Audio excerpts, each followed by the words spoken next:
Hey everybody. Somebody recently sent me a video of when I was doing a workshop outside of Buffalo about 6 years ago, and showed that I said that we were going to go through a catastrophe and that you needed to have about 3 months worth of stuff saved back. Well, luckily they listened. In fact, they even kept the video. I had forgotten I'd said it. But I know that I have said it numerous times over the last 3 or 4 years that at the end of my workshops or end of my talks, I said, look, something's going to happen. And it's not going to be, earth shattering, but it is going to be, pretty major. And I've said things like, the stock market's going to fall, other things are going to happen. So you need to have about 3 months worth of supplies saved back. And you don't have to spend a whole lot of money on it. Well, they said, what do we do now? So I'm going to give you some more information. But I want to start off with showing you how simple this can be. And so I went out and bought some groceries and did not spend more than $20. And you're going to be amazed at what you can get for $20. So I'm going to show you that as a part of this. And then we'll move on and talk about some other things. So, and I'm not saying that I have all of the answers. I just have some of it. But some right now is a lot better than what they seem to be operating with in Washington, D.C. and on the news. Okay, here's my main point for you. You don't have to listen to me. Now, there's many things that I'm an expert on, but you don't have to listen to me. But you better listen to the experts.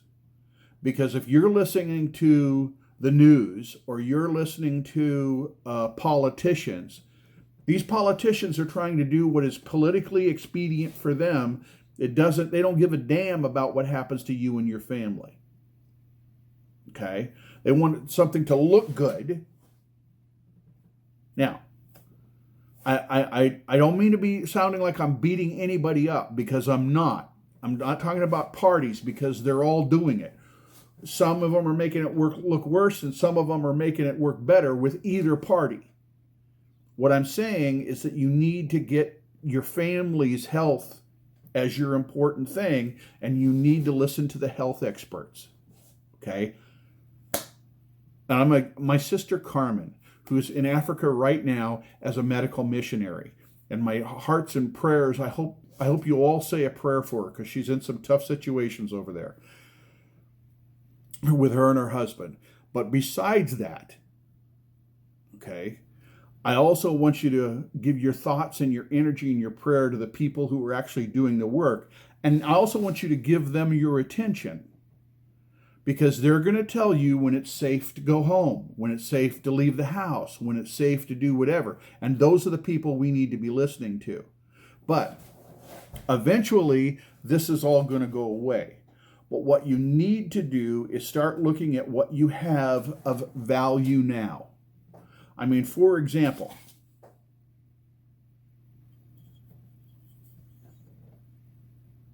this pretty rock, which is from Madagascar, sliced and polished. It's beautiful, but it's about 4 times the cost of what I'm going to show you.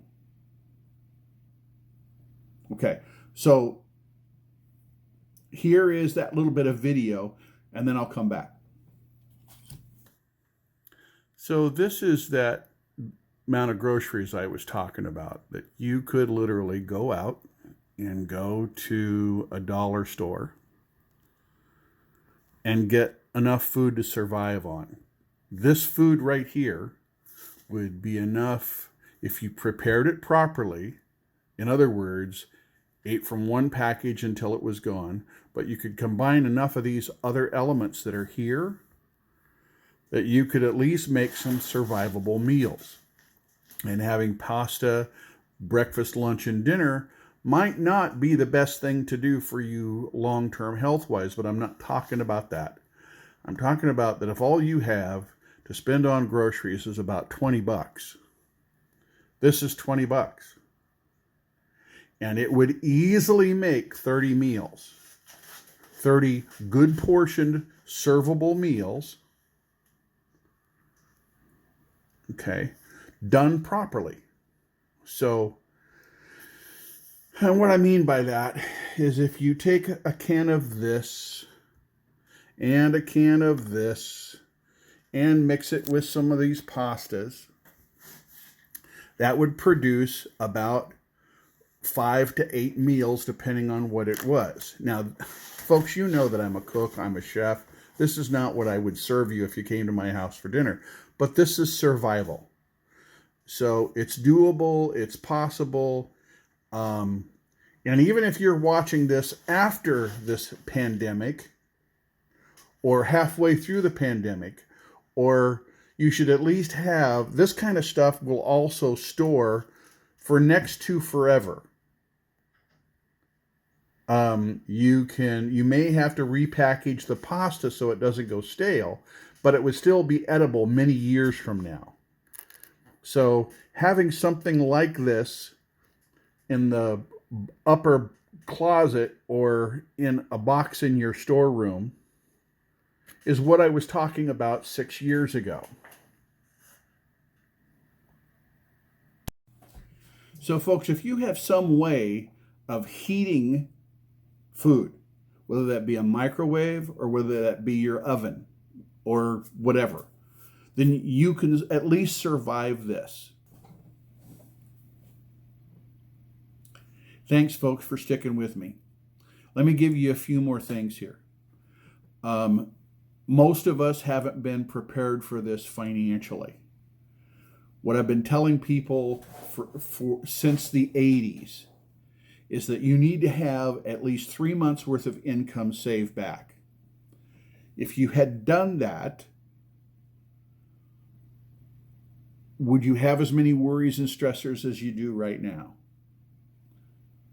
I'm sorry to use this to teach the lesson. I'm sorry this lesson came forward. But in addition to that, I want you to think about something, okay?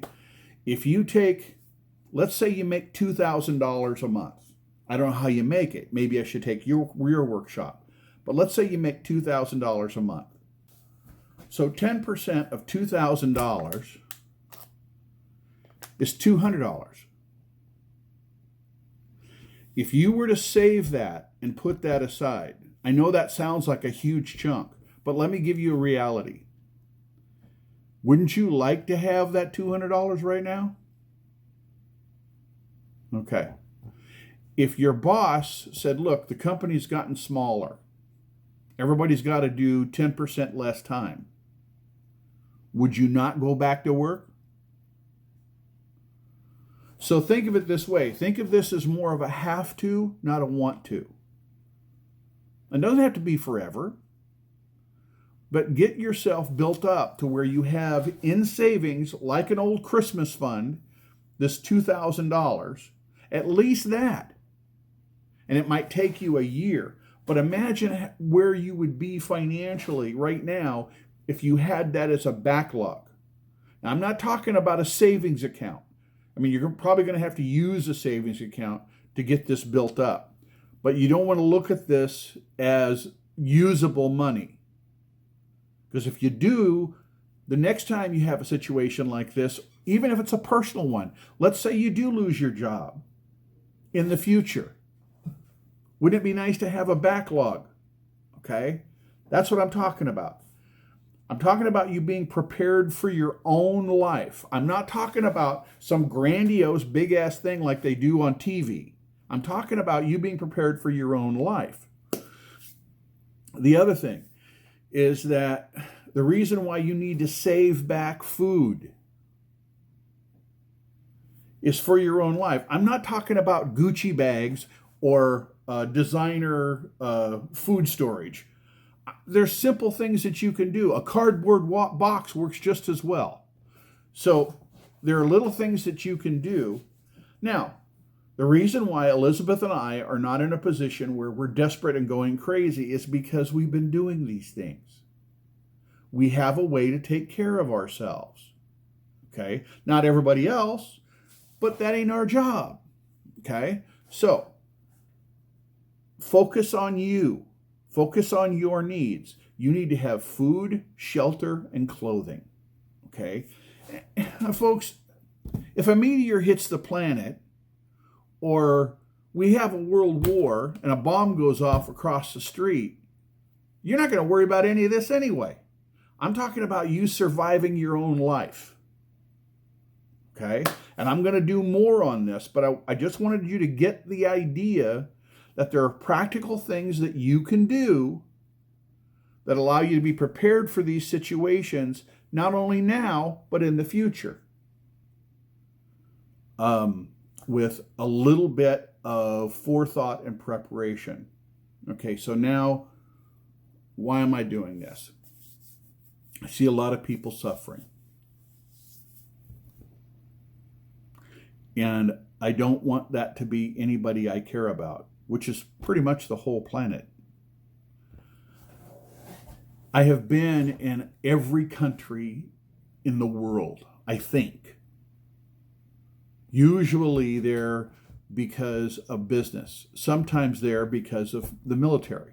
But I've been in every country in the world. And there are people who love and care about their family and their friends just as much as you do. And you all know that. Because whenever there's a disaster in the world, we help. Well, the whole world is currently having a disaster. So possibly, as organizations, I didn't do this, but I'm going to. As a spiritual organization, we're going to start building some community resources. And once we build up these community resources, we'll be able to help in whatever disasters come up. But we're going to start doing that. My heart is completely bursting with joy and pride at the way that the other human beings on our planet have reached out to other people. I so admire that I want to be a part of it. There's going to be some links down below on the pages here for you to reach out to us if you want to be a part of this. If you think you've got a resource or an idea or just a heart that wants to be a part of this, then by all means reach out to us. You can make a difference in your world if you're willing to. You know, in Japan, they have apartments that are not bigger than your closet. No, really. Like, if you look at your closet door, that's the width of the whole apartment. And yeah, sure, they've come up with some things, some small refrigerators and a small coffee pot and, a bed that folds down and a closet that folds out. And, but they literally have what would normally be 20 apartments. They've got 200 people living in that building. Okay. And I'm not saying that you need to adopt that. I'm saying that we can look at our space differently. We can look at our spaces differently. That, for example, a basement of a church that only is used for 2 hours on Sunday morning for Sunday school. Why can't that be used to help people? I mean, far be it from me, but if you read the first few chapters of the book of Acts in y'all's book, it says that.